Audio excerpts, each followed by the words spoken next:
Okay, today we're going to talk about The Open Window by H. Munro. His pen name was Saki. This is our march towards Halloween, October 31st. And The Open Window is, it's an appropriate story for that march. You can listen to it at 50% speed or 75% on YouTube, or at full speed on either YouTube or any number of the ordinary podcast platforms that you listen to regularly. And now, The Open Window by Saki. "My aunt will be down presently, Mr. Nuttel," said a very self-possessed young lady of 15. "In the meantime, you must try and put up with me." Framton Nuttel endeavored to say the correct something which should duly flatter the niece of the moment without unduly discounting the aunt that was to come. Privately, he doubted more than ever whether these formal visits on a succession of total strangers would do much towards helping the nerve cure which he was supposed to be undergoing. "I know how it will be," his sister had said when he was preparing to migrate to this rural retreat. "You will bury yourself down there and not speak to a living soul, and your nerves will be worse than ever from moping. I shall just give you letters of introduction to all the people I know there. Some of them, as far as I can remember, were quite nice." Framton wondered whether Mrs. Sappleton, the lady to whom he was presenting one of the letters of introduction, came into the nice division.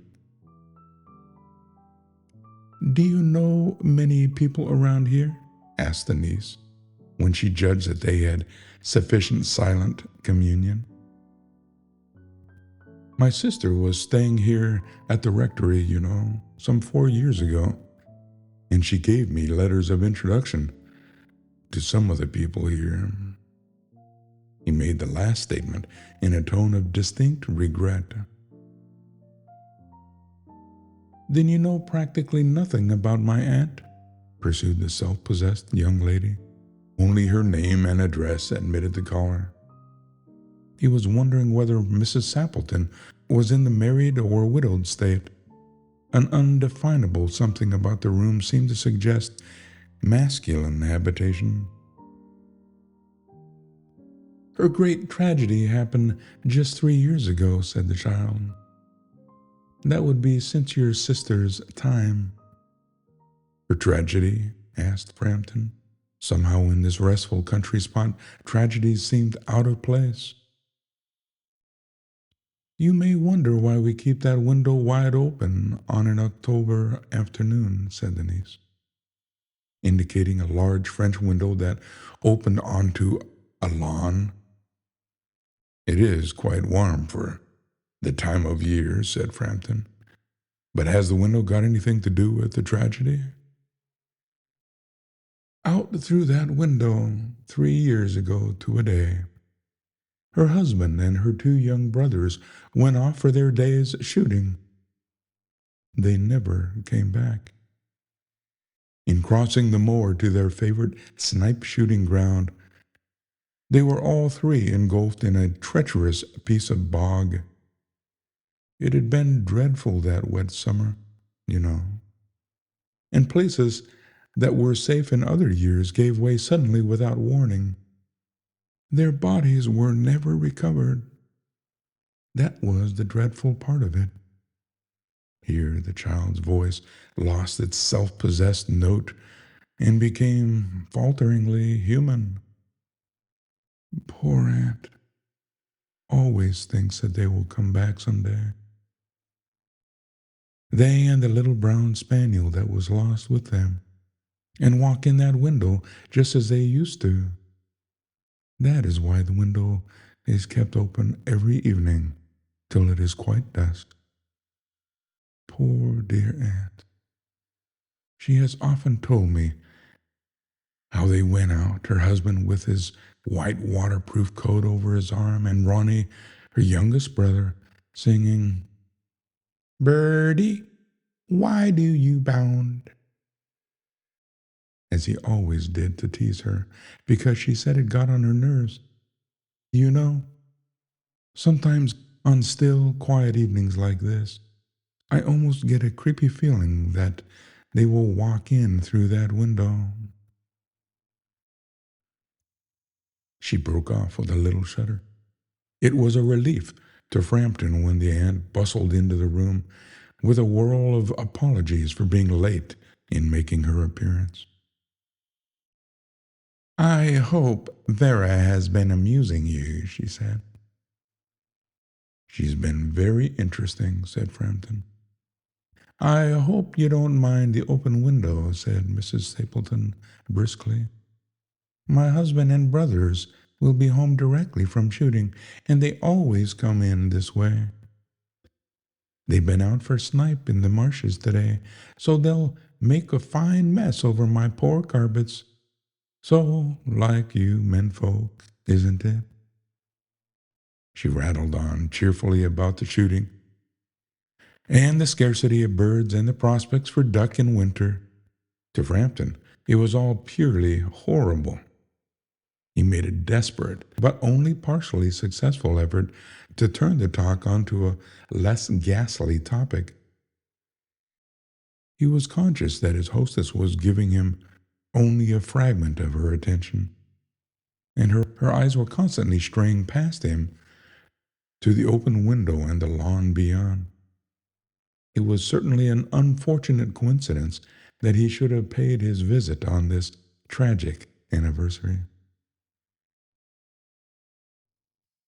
The doctors agree in ordering me complete rest, an absence of mental excitement, and avoidance of anything of the nature of violent physical exercise, announced Framton, who labored under the tolerably widespread delusion that total strangers and chance acquaintances are hungry for the least detail of one's ailments and infirmities, their cause and their cure.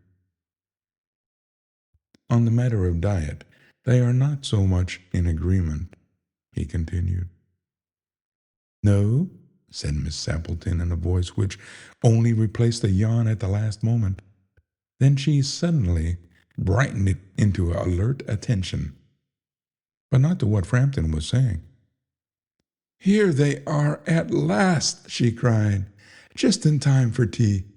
And don't they look as if they were muddy up to their eyes? Framton shivered slightly and turned towards the niece with a look intended to convey sympathetic comprehension. The child was staring out through the open window with a dazed horror in her eyes. In a chill shock of nameless fear, Framton swung around in his seat and looked in the same direction. In the deepening twilight, 3 figures were walking across the lawn towards the window. They all carried guns under their arms, and one of them was additionally burdened with a white coat hung over his shoulders. A tired brown spaniel kept close at their heels. Noiselessly they neared the house, and then a hoarse young voice chanted out of the dusk. I said, Birdie, why do you bound? Framton grabbed wildly at his stick and hat. The hall door, the gravel drive, and the front gate were dimly noted stages in his headlong retreat. A cyclist coming along the road had to run into the hedge to avoid imminent collision. Here we are, dear, said the bearer of the white mackintosh, coming in through the window. Fairly muddy, but most of it's dry. Who was that who bolted out as we came up? A most extraordinary man, a Mr. Nuttel, said Mrs. Sappleton. Could only talk about his illnesses, and dashed off without word of goodbye or apology when you arrived. One would think he had seen a ghost. I expect it was the spaniel, said the niece calmly. He told me he had a horror of dogs. He was once hunted into a cemetery somewhere on the banks of the Ganges by a pack of pariah dogs, and had to spend the night in the newly dug grave with the creature snarling and grinning and foaming just above him, enough to make anyone lose their nerve. Romance at short notice was her specialty.